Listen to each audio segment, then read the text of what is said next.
تاریخ میں کچھ نام ایسے ہوتے ہیں جو صرف نام نہیں رہتے بلکہ ایک پوری تحریک، ایک پورے عہد کی پہچان بن جاتے ہیں۔ آج ہم بات کر رہے ہیں ایسے ہی ایک نام اے فضل الحق کی، جنہیں لوگوں نے پیار سے ایک لقب دیا، شیر بنگال۔ ایک ایسا شیر جس کی گرج نے برِ صغیر کی سیاست کا نقشہ ہی بدل کر رکھ دیا۔ اور یہ صرف کوئی کہنے کی بات نہیں تھی۔ ذرا سوچئے، جب پاکستان کے بانی محمد علی جناح جیسا بڑا لیڈر یہ کہے تو اس کا مطلب ہے کہ فضل الحق کوئی عام سیاستدان نہیں تھے، بلکہ وہ ایک ایسی طاقت تھے، ایک ایسی حقیقت تھے جسے نظر انداز کرنا کسی کے بس کی بات نہیں تھی۔ لیکن یہیں پر ایک بہت بڑا اور دلچسپ سوال کھڑا ہوتا ہے۔ آخر یہ کیسے ممکن ہے کہ ایک ہی شخص پاکستان بنانے والوں کی پہلی صف میں بھی کھڑا ہو اور پھر آگے چل کر بنگلہ دیش کی الگ شناخت کا سب سے بڑا علمبردار بھی بن جائے؟ یہ تضاد اپنے آپ میں ایک کہانی ہے۔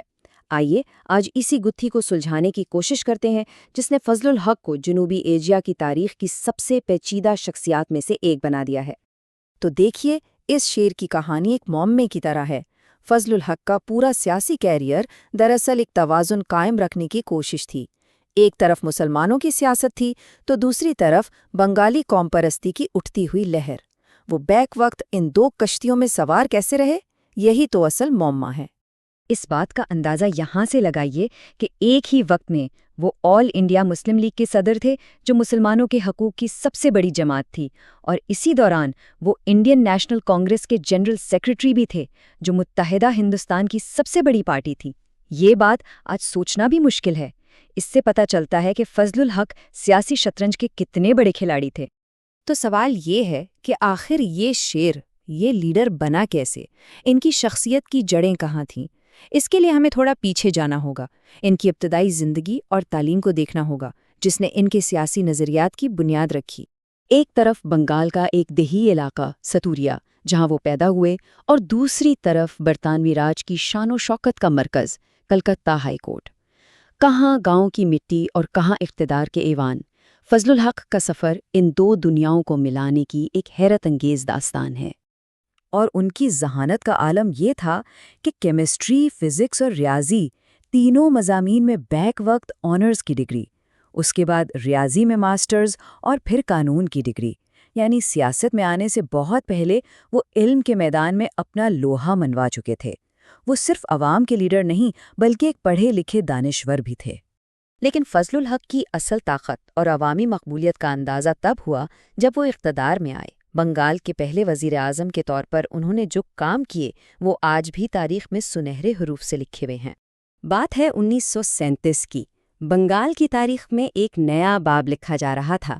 فضل الحق نے وزیر اعظم کا عہدہ سنبھالا اور اپنی کابینہ کے ساتھ مل کر ایک ایسے مشن پر کام شروع کیا جس کا ایک ہی مقصد تھا، بنگال کے غریب کسانوں اور مزدوروں کی قسمت بدلنا۔ اور یہ صرف سیاسی وعدے نہیں تھے، یہ حقیقی تبدیلی تھی۔ ذرا سوچئے، لاکھوں خاندان جو نسلوں سے زمینداروں اور ساہوکاروں کے قرض کے جال میں پھنسے ہوئے تھے، انہیں آزادی ملی۔ یہ فضل الحق کی پالیسیوں کا ہی نتیجہ تھا جس نے ان کی زندگیاں بدل دیں۔ تو انہوں نے یہ سب کیا کیسے؟ بہت سادہ طریقے سے۔ ایک کے بعد ایک ایسے قانون بنائے جس نے اس پورے استحصالی نظام کی کمر توڑ دی۔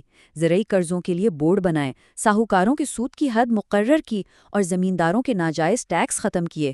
یوں سمجھیں کہ انہوں نے غریب کسان کو پہلی بار قانونی تحفظ فراہم کیا۔ لیکن فضل الحق کی کہانی صرف بنگال کے وزارت عظمیٰ تک محدود نہیں تھی۔ اب ہم آتے ہیں ان کے کیریئر کے اس فیصلہ کن موڑ پر جہاں انہوں نے صرف بنگال نہیں بلکہ پورے برے صغیر کی تاریخ کا رخ موڑ دیا۔ جی ہاں، قرارداد لاہور کے معمار کے طور پر۔ یہ تصویر 1940 کے لاہور کی ہے۔ مسلم لیگ کے تمام بڑے رہنما ہندوستان کے مسلمانوں کے مستقبل کا فیصلہ کرنے جمع ہیں، اور ان سب کے درمیان ایک مرکزی حیثیت میں شیر بنگال فضل الحق موجود ہیں، جو تاریخ کی وہ مشہور قرارداد پیش کرنے والے تھے۔ کہتے ہیں کہ الفاظ میں بڑی طاقت ہوتی ہے۔ فضل الحق نے جو قرارداد پیش کی اس کے الفاظ بہت گہرے تھے، خاص طور پر ایک لفظ ریاستیں یعنی اسٹیٹس جمع کا صیغہ۔ اس ایک لفظ نے مستقبل کی سیاست کی بنیاد رکھ دی۔ یہ بحث شروع ہو گئی کہ کیا ہندوستان کے مسلمانوں کے لیے ایک ملک بنے گا یا ایک سے زیادہ خود مختار ریاستیں۔ لیکن کہانی میں اصل ٹویسٹ تو اب آتا ہے۔ سب سے بڑا تضاد، جس شخص نے قرارداد پاکستان پیش کی، وہی شخص پاکستان بننے کے بعد اپنی ہی نئی قوم کے اندر بنگالیوں کے حقوق کا سب سے بڑا وکیل بن کر سامنے آیا۔ 1947 کے بعد فضل الحق کے لیے ایک نئی جدوجہد شروع ہوئی۔ وہ مشرقی بنگال کے ایڈوکیٹ جنرل بنے، زبان کے تحریک کے سب سے بڑے رہنماؤں میں شامل ہوئے۔ 1954 میں حکمران جماعت کو بدترین شکست دی، وزیر اعلیٰ بنے اور یہاں تک کہ پاکستان کے وزیر داخلہ اور مشرقی پاکستان کے گورنر بھی رہے۔ ہر عہدے پر ان کا ایک ہی مقصد تھا، مشرقی بنگال کے عوام کے لیے انصاف۔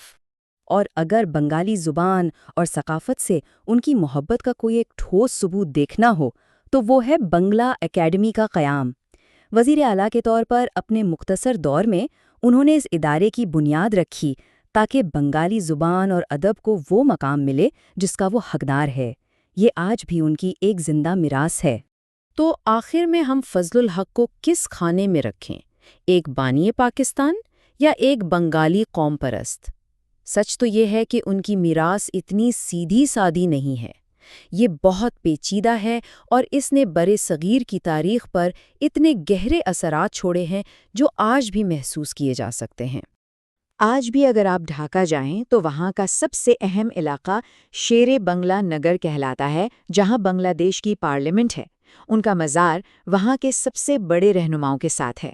یہ اس بات کا ثبوت ہے کہ وہ آج بھی بنگلہ دیش کی قومی شناخت کا ایک مرکزی حصہ ہیں۔ تو آخر میں ہم وہیں آ پہنچتے ہیں جہاں سے ہم نے شروع کیا تھا، ایک ہی شخص جسے پاکستان میں بانی رہنماؤں میں شمار کیا جاتا ہے، اور اسی شخص کو بنگلہ دیش میں ایک عظیم قومی ہیرو کے طور پر عزت دی جاتی ہے۔ ایک انسان، دو ملک اور دو بالکل الگ الگ پہچانیں، یہی فضل الحق کا معمہ ہے۔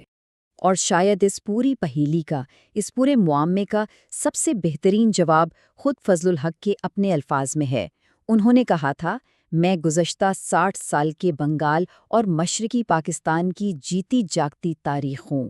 وہ صرف تاریخ کا حصہ نہیں تھے، وہ خود چلتی پھرتی تاریخ تھے۔